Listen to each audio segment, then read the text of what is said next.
So why do you think women aren't included in the main story of the Nazi Party and the Holocaust? And it comes from a more male-dominated sense.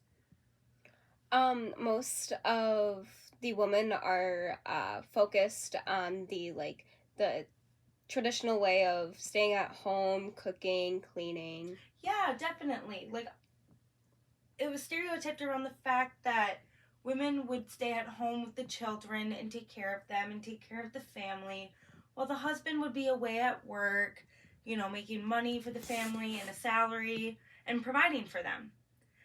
But also, a lot of times, women are stereotyped with the fact that they're very emotional and that they take care of a lot of the families and that they wouldn't do harm to a lot of the Jews and a lot of the people that were victims of the Holocaust. But in reality, a lot of them participated in ways that you can't even believe, in being employed as a teacher all the way up until actually participating in mass shootings and contributing to the Holocaust in violent ways. So here's where I would play a little video for them. I'm going to skip over this for time being, but it's an introductory video that talks about a lot of the things that we're going to discuss, but it provides visual cues for students that don't really like the lecture way of teaching and rather prefer images and visual representations. So, women took part in many occupations throughout the German nation. A lot of times it was through being a nurse, being a teacher, being a secretary. A lot of the jobs we see women in today, which is kind of interesting to see how it plays out in history. But something else that they were employed as was a wife. Definitely to an officer, an SS officer that worked for the Nazi Party and was a private police officer. The wives participated a lot, contributing to violent means and violent acts that a lot of the police officers did. So in 1939, all single women had to report for labor service in war-related industries. This would be air service, definitely in making things, providing food and water to soldiers, stuff like that. But even through a male-dominated historical narrative, women still contributed to violent acts that helped plan out to destroy the massive Jew population. Although these jobs don't really seem like they contribute to the whole genocidal system like a teacher, do you think teachers should have the same blame/responsibility as someone who was a camp guard? What do you think? I don't think so. You don't think so? That's interesting. Maybe it would also depend on what they're teaching. So what if I told you that teachers were teaching racial purity, which means teaching ideas that everybody needs to be Aryan in order to have rights. Meaning that if you were not Aryan, such as Jewish, Russian, Austrian, you didn't have the rights that you needed and you should be deported to concentration camps if you were being taught that. If you were being taught that in school, do you think teachers have the same blame?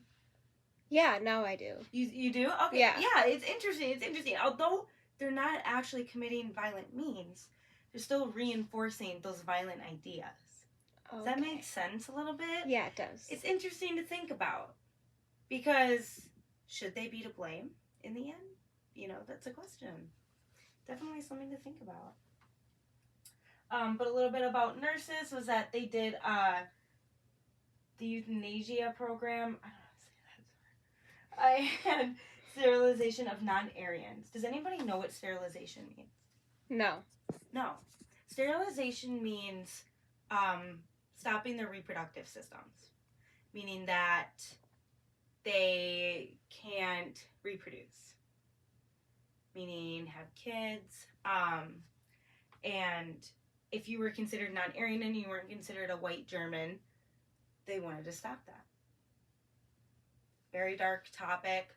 But that was another way that you didn't have to be at the camps to commit violent means.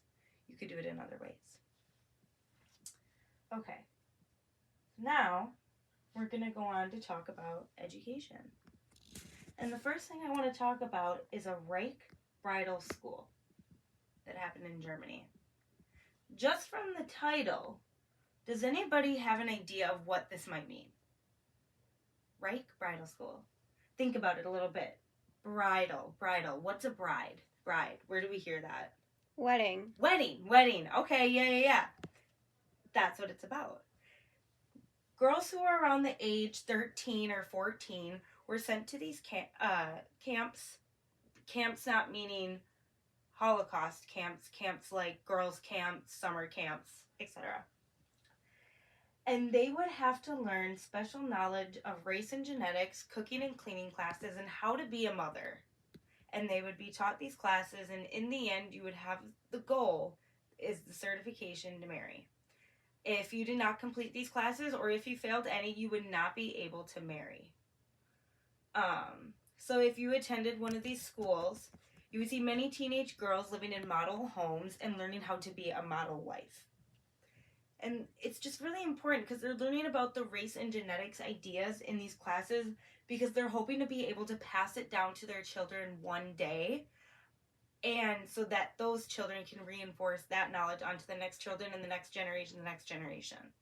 So teaching these girls at a young age these ideas was kind of that part of the Nazi plan, because then they were able to pass it on and reinforce those same ideas.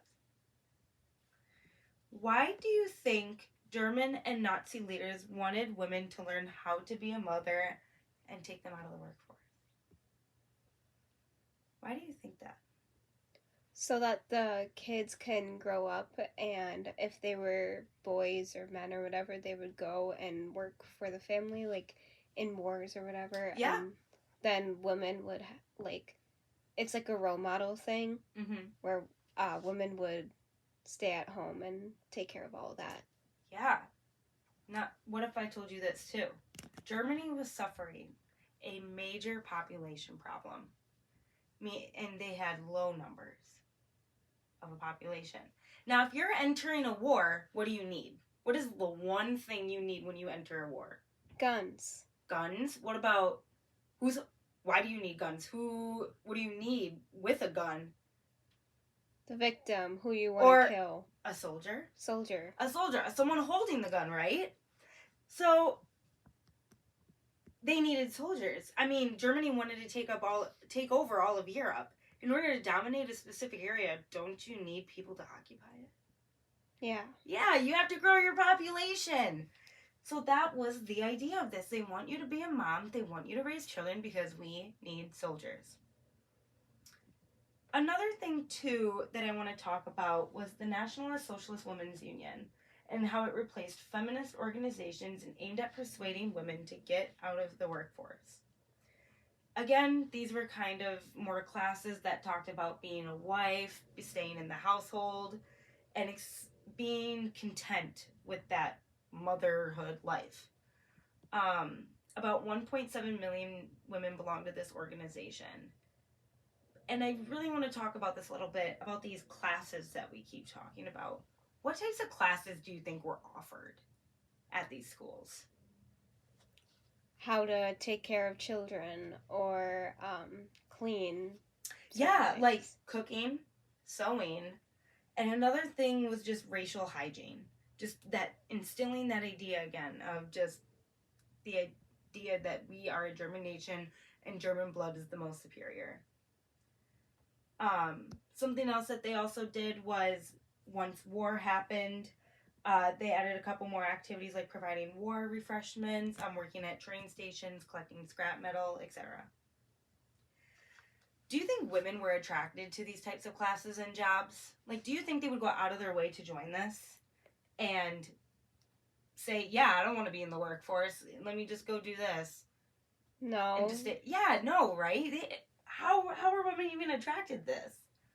Well, if you think about it, do you think women were offered free classes if they didn't have this program? Do you think they would be able to go to school and have rights? No, they without weren't. This? Yeah. They weren't accepted. Yeah. Well, if you go to this school, hey, I get to learn all these cool skills and all these new opportunities, they're allowing me to be independent, even though that idea that I have to be a mother. So think about it, they were having more rights when they were leaving the workforce in a way. Something to think about. The next thing I want to talk about is marriage. Because marriage was kind of the thought of, again, embracing the role of the wife and the mother. But marriage was not really the idea out of love. It was more for racial purity. Meaning that, again, you are a German woman, you need to marry a German man in order to have German kids and continue that racial purity generation line. It was prohibited for Aryans to marry non-Aryans who were non-Aryans, again. Jewish people. Yeah. And again, so yeah, it was prohibited for them. But beyond race, someone else was prohibited too. Does anybody know? It's kind of interesting. Someone that's also prohibited from things today. People that are disabled, physically, mentally. They were considered sickly, and they should be. They were told to sterilize those people.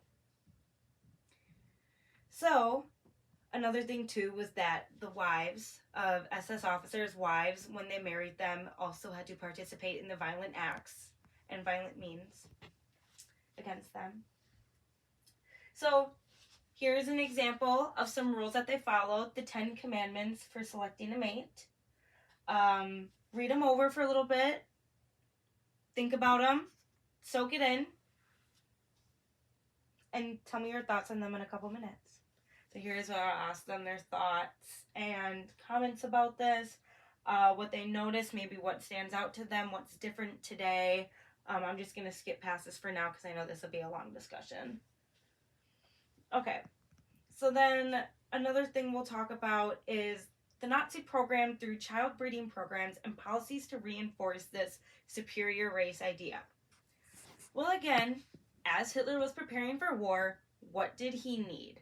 What did we talk about was the main idea? Who's holding the gun? Soldiers. A soldier, yes. So they were telling women, you have to have kids. We have to have more kids to build a German nation.